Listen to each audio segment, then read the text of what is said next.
This video goes over the internal details of a sample data collection app built with Alpha Anywhere, the Concrete Mixing Truck Daily Inspection app, and it looks at the lists and the form to show you how they were constructed. These are the parts that you probably would want to customize to make a similar application that just has different items. And this shows you a lot of how it works. The assumption is that you've already looked at the demonstration video, so you're familiar with this app, and also you know how to install it and the general panel structure of the application. So what all the stuff is that you're seeing here. So this is the application, and as you may recall, there is a main list, and this is the main list. If we go to the application, here's a list of the forms that it has already downloaded from the server for you to be able to look at and modify if you want. These have been synced because they're the same here as it is back at the server, at least when this was brought down. Remember, this can run offline, and we can make new ones, and new ones can be added here. And if I click on it, there's a list of pages. In this case, there's a page with identifiers. There's a form here. There's of specs, and there's a form here, and there's a form here. And those are what we're going to look at. We're going to look at the form, we're going to look at this list, and we're going to look at this list over here. Okay. And maybe we'll look at the new, how new works, where we create a new item over here that's ready to go. So let's go back and look at the application. So we'll start by looking at main list. And if we double click on this to get the list properties, remember this is, it's set to fill the container. It does a fill container. It has a connection string, which you should set to the concrete database that comes with the application or your database. And here it has the SQL statement for retrieving the data. It basically, in this case, looks for, there is an argument here called current user, and current user has a value from the login name. So this uses the login name to go see which records correspond to it and where person equals current user. I didn't use the just choosing the fields for this because the names in the database are all uppercase, and I wanted to work with something easier like this because I had built it originally off of a static database instead of a SQL database. And so this lets me use the names that I wanted. The primary key is the login ID, and that's the main thing here. If we look at the fields, we see that there's the login ID, location, which this originally was for going to different places and doing an inspection, so I called it location, and person and observation date. But then this is really about looking at a particular truck, so this really is the truck ID is what I use it for. And these, you can see these all are characters. And if we go over and look at the list properties, it has a detail view. It's persisted to local storage, and we'll look at that. Maybe I guess we'll look at that a bit in this video. There is the background style that uses a sub-theme of forms. In a different video, we'll talk about themes and stuff like that. If there are there's a no records in list message, and that message is here, which basically uses this class to make it, to show you what it looks like. And it just says, make a new one. So that you may have seen that in some of the videos, that this is what we'll show. And then let's see what else we have. Allow null selection, yes, because we don't remember the one. Display render to refresh, delayed render. So these are all normal type of things. It's not virtualized. I'm using a column type of layout with the titles, and that's the way this was designed to look. The selected class name is this class, and in another video we talk about all the classes and stuff. There is a computed column, because if you look here, you'll see it says synced and unsynced. Okay, so let's go back. If we look at this, there is data.status is this function. That's what the way you're supposed to do this, of data and number of errors. If it has global errors, then the number of errors goes up. If it has server-side errors, then this basically constructs based on certain data, various attributes that show up in the data for this row that's automatically filled in by the Alpha Anywhere system when working with a detail view that can be persisted and can be synced at a later time.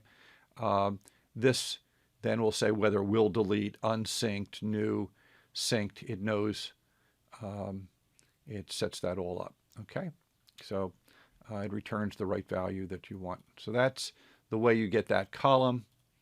Detail view is set that auto commit detail view on row select. The big thing here is validate, that it calls the XB main list sync validate, which we looked at in another video, but we'll look at again here. Table properties, concrete primary key is this. Nothing really special here. But there's an event, and after synchronized list says perform after sync. And so after a synchronized, this is done, and this puts up the message if we after synchronized list.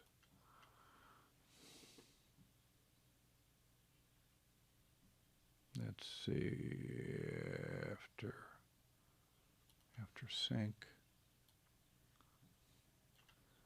and it does these things. So it's up here. You can look at it. Okay, so that's that.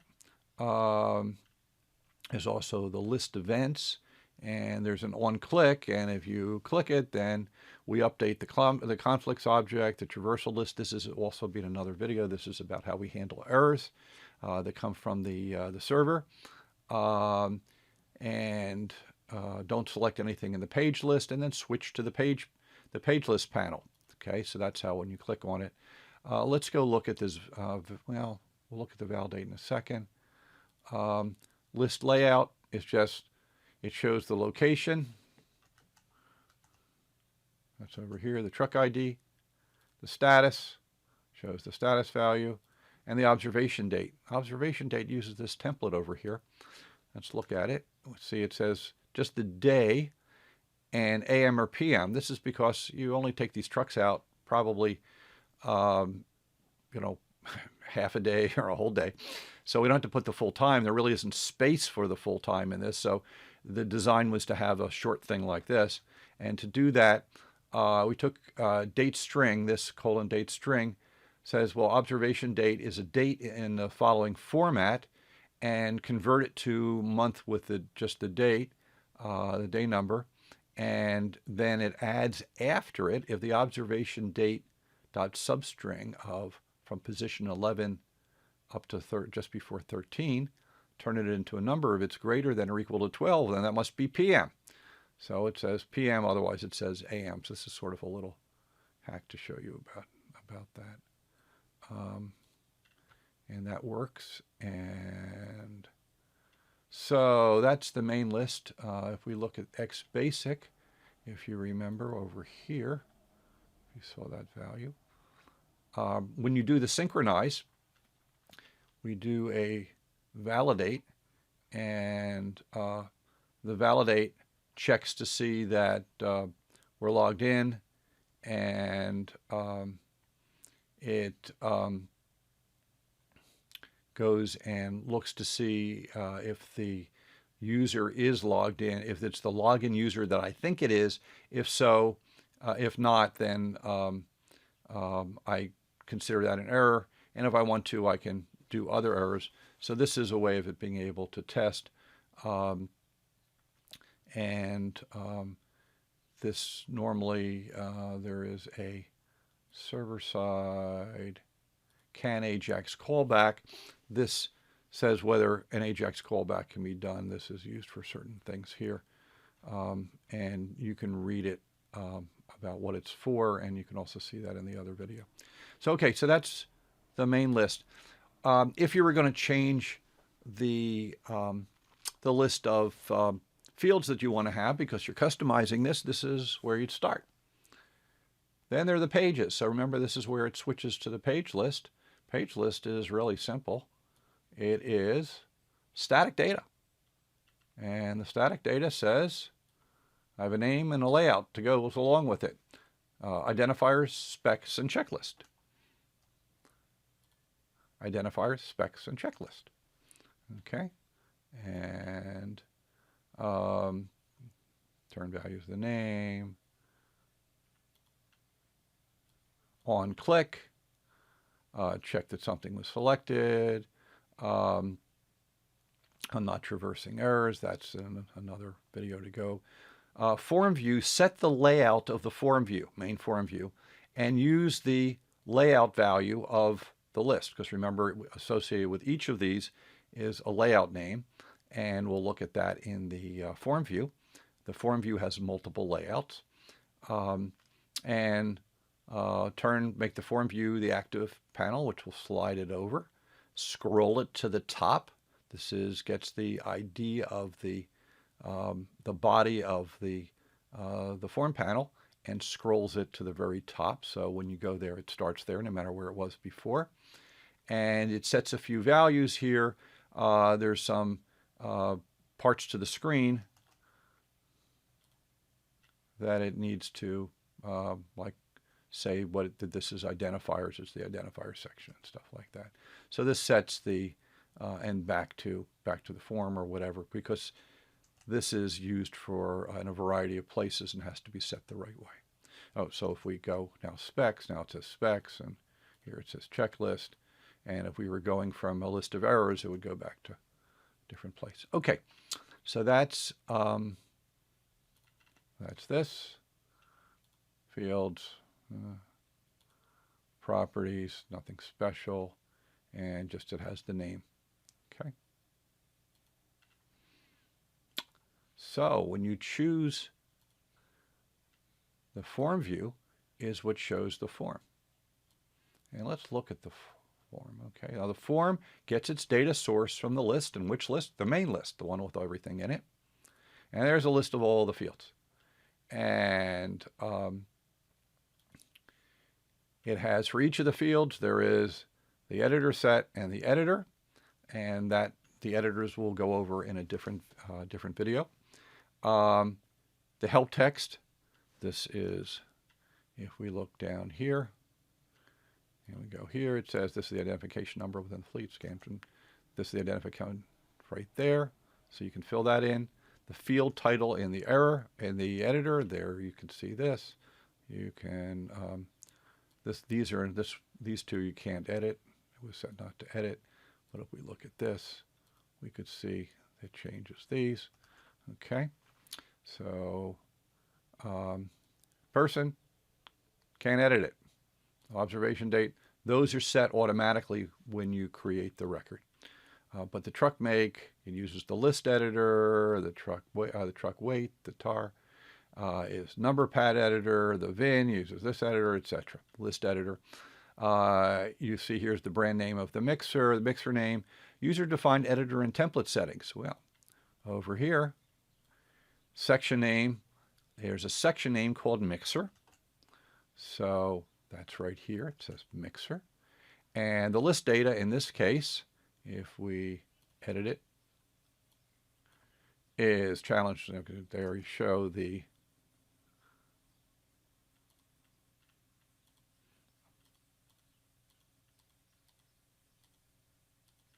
different values. Oh, there they are, the different values that you might want. That comes off of this. If we, let's say, look at the drum speed test, it has drum speed test. Let's go to that. Checklist. Drum speed test. Notice it says more, and I can click on it, and there's some help. You can go back. Drum speed test, drum. Okay, so let's look over here. Check the drum speed corresponds, drum speed test. And over here it has the section name, which is drum. The group name is mixer items. Okay, mixer items is up here. This is down here. And the long help text. This has long help text. And if you look at that, it has some HTML. And when we look at the editors, you'll see how that is used to set the editors. Okay, so we've looked at this. So this has all the information about each of the different fields.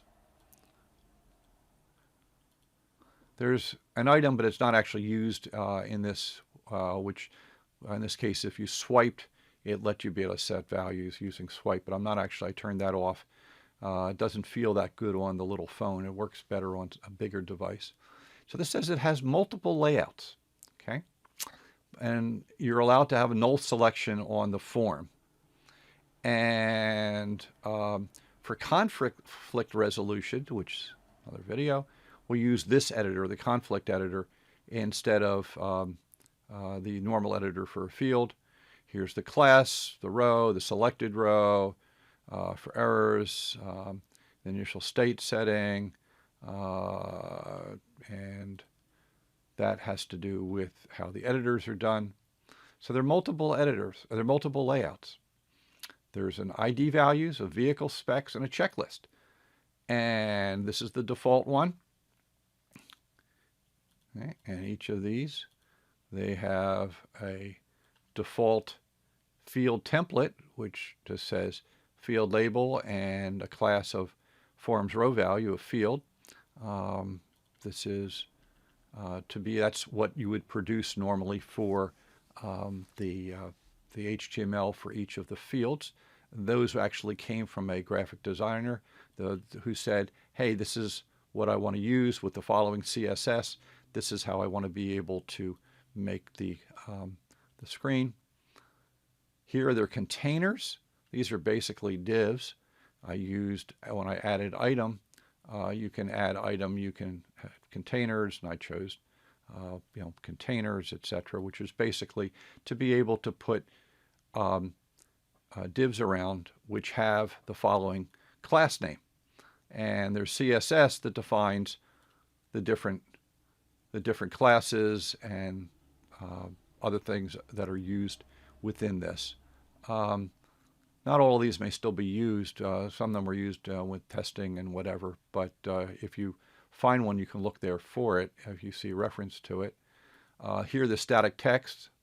Over here, we can see this is for the ID values. Let's look at the vehicle spec, okay? So it has a container one, which is group, and within that is a group name, and the group name says vehicle specifications, and that's the end of that container. And then there's the forms group instructions, and within that is this vehicle, the vehicle specifications here. And if we look at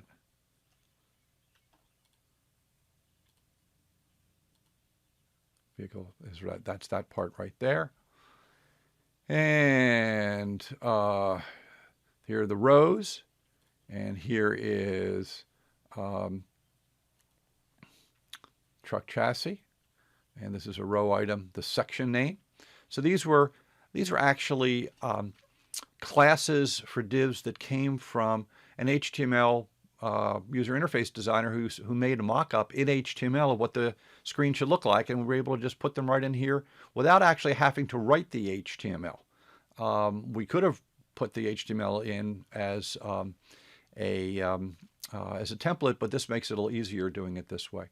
Some of these may have been easier to do just as putting the class on it, but I set it up using containers to make it much clearer exactly what's going on.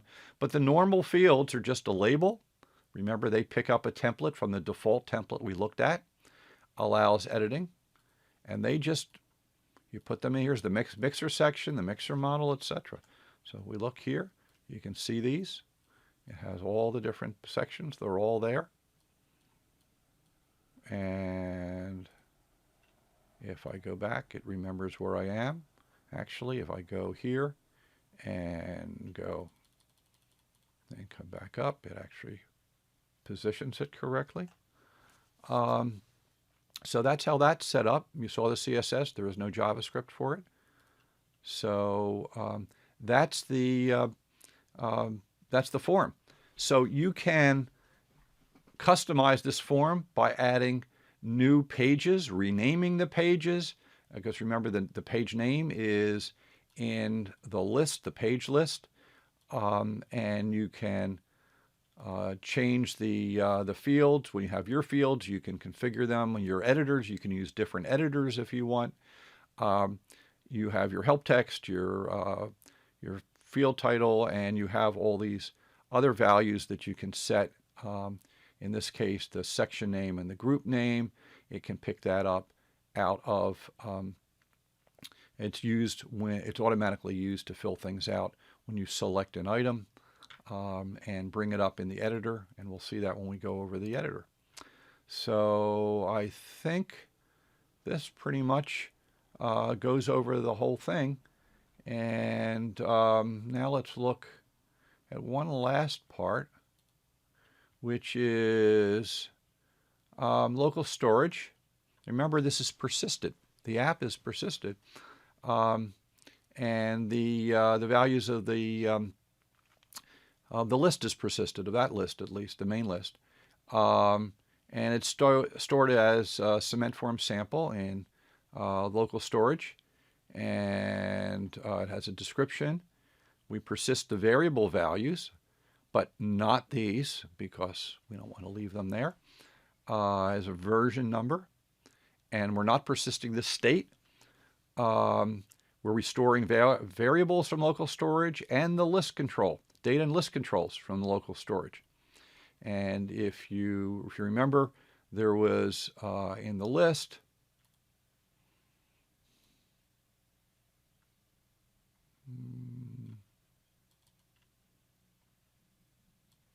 if we looked at the list events, here we have on click, but we also have in the detail view, client-side events, after synchronized list. Let's see, table properties. There should be another one for when. Oh, there's no need for it because it's just automatically filled, comes back in. But if we look at the client-side events, before we persist all variables, we have the save object, and the save object, we save the log entries so that they'll persist, whether we're in demo login or not, and this demo synchro nums, which may be needed in case when we come back, stringify it, and then use that save string as e.userdata. Okay, this explains about that. And when we restore values, this is when it comes back up and it does that automatic restore. We parse the save string. We get back the log entries, demo login, and synchros.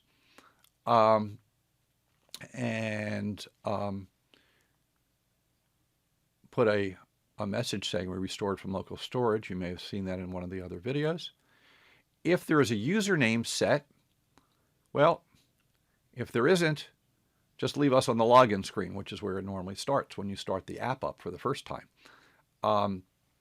But If there, if not, if there is a value, make sure that password is set to nothing just in case, and go to the list panel. Okay, so we'll run as we were. This doesn't actually bring you back to the particular screen you were on, but everything is persisted all the time. As soon as you go from one field to another, it automatically commits it to the list. So those things are persisted, and that gets persisted. So you're not going to lose anything other if you were typing in, if you're in the middle of typing in a field and then go away and come back, you're going to miss the beginning. You'll lose the actual type in that you were doing. Well, except that the variables are being returned. Well, no, but you won't get that back. But remember, you can't sync without a password because it's assumed that you've timed out, and you're not going to be on that session. But even if you are, you're going to have to sign in again anyway. So you won't even notice. It'll be just as if you've done a timeout. You won't even notice that you've had to restart the app. So that's this just says connection change. So you've seen this. And this, in case we hadn't shown you before, is just to do the status bar if you're running under PhoneGap on iOS. So I think that shows us enough about the lists and the form view. And you'll have to look elsewhere for the details of how to use form views, etc. But you'll also find another video here about the editors, because the editors, the whole idea of the form view is to display on the screen exactly the format the way you want, whatever way your design is, yet be able to tie it into some shared editors and be able to save those values back. And that's what the form view does, is it ties that all together. Thank you very much.